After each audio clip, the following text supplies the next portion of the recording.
Okay, for this regression, we're going to talk about making predictions. We've already talked about how you interpret regression coefficients and significance levels, but another thing that regression can do is it can make a prediction about your dependent variable. So what we're going to do is make a prediction about our dependent variable based on the mean or average scores of your independent variables.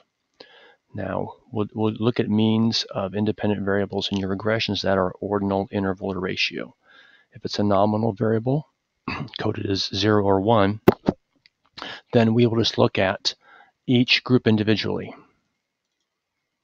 So for example, if you're looking at sex, if that's one of your independent variables, you'll make a prediction for men and women separately, because for nominal variables, it doesn't do any good or make any sense to look at the mean score. So here we go. We're going to run a regression. Now, I've already been working with the hypothesis of pure cigarette smoking impacting your own cigarette smoking. And here are my independent variables: pure cigarette smoking, person's sex, and feelings about dad. So let's run the regression. So we've already talked about R squared and significance and coefficients here. Well, now we're going to make predictions, which includes the constant. The constant is your starting point. So ultimately, we're going to make a prediction about how often people smoke. Now, one thing you have to realize is that when you look at your dependent variable, if my dependent variable is coded as 1 through 4, my prediction has to be within those parameters. It can't be below 1 or can't be above 4, because all the numbers I entered in my data file here for your own cigarette smoking are between 1 and 4. So my prediction has to be within those parameters. Keep that in mind. So how do you make a prediction? Well, there's your starting point, your constant. And what we need to do is figure out not just the regression figures, but also the means. So now this is a nominal variable. I'm not going to get the mean of a nominal variable. It doesn't make any sense to talk about a person's average sex. You talk about, in nominal variables, you talk about different groups of people, in this case, men and women. But I will get the means of average pure smoking and average feelings about dad being there. So analyze descriptive statistics, descriptives. Bring the pure cigarette smoking variable over, and then scroll down and bring the dad there. Bring these two over. Get the means right here.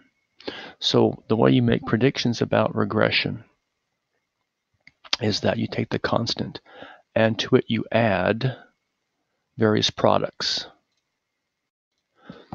So I type this up here. And to make a prediction, your dependent variable, the score, the numerical score of your dependent variable, is a function of the constant in your regression output plus a series of products. So these B values refer to the regression coefficients. In this case, we can consider this B1, B2, B3. And then the X1, X2, X3 are the mean values. Now, again, mean values for all variables except nominal. So for B2 and B3, if this is, again, 1, 2, 3, if this is my B2 value, my X2 value is the mean right there. So I'll multiply this figure by that figure. And then I will multiply this figure here by that figure there. For nominal variables, remember, how is sex coded? Sex is coded as 0 and 1. So instead of looking for a mean score of a person's sex, which again doesn't make sense, I would take this figure and multiply it by 0. Who are zeros in my data set? Females. So when I multiply this figure by 0, that is telling me about women, because women are coded as 0 here. If I take this value and multiply it by 1, that is telling me about men, because men are coded as 1. So if you have a dichotomous variable in your regression, you'll make two predictions, one for one group, women, and one for another group, men. So let's do some predictions now. What I've done is I've made a spreadsheet here. In fact, let me minimize it. So I have my constant term and my variable names, just like you see here. So my B values are the ones right here, 1.800, negative 0.093, and so on. Make sure you type things in exactly as you see them. Double check, 1.8.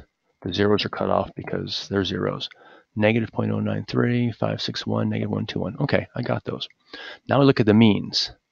I'll skip sex for a sec. We don't put a mean value in for constant. And I'll go down to P6. The average peer cigarette smoking value is 2.28. And the average feelings about dad being there is 2.36. Okay. So remember, I have a dichotomous variable here.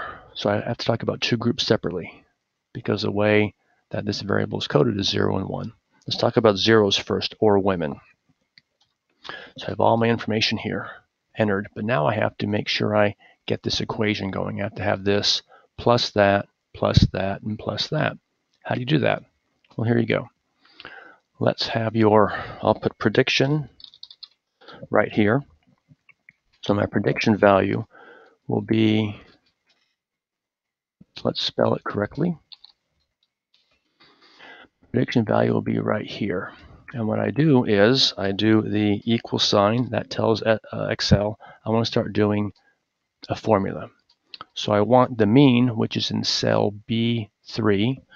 So I do B3 plus. Now I want to do a product. Remember, I want to do this value times that, and then this value times that. So I want to do B4 times C4. So I do B4 times C4, close parenthesis. So that I want to add the product of this coefficient and its mean. So that's B5 times C5. So open parenthesis, B5 times C5, close parenthesis. You want to add this product down here. Notice everything is color-coded. It tells you where and what you're doing. I want to do B6 times C6.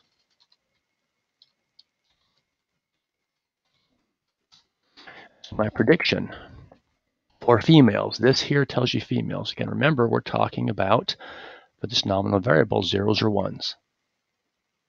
Zeros females, ones males. So for females, when peer cigarette smoking and feelings about dad are at an average, that's what the average score is right here. I predict that females' females' own smoking behavior will be about 2.8, which is close to 3, right? So 2.8. Well, what does that mean? What's a 2.8 score mean? Look at your coding. So when the variables are at an average, females smoke about sometimes, right? Because 2.8 is about 3, right? So let's look at what it is for males. All I do is put a 1 in there. And I can see that for males, when the other variables are at an average, that's 2.7, right? Well, again, for males, when the other variables are at an average, males smoke around sometimes, because again, 2.7 is close to 3. So we'll cover this more in class, but again, if you have any questions, let me know.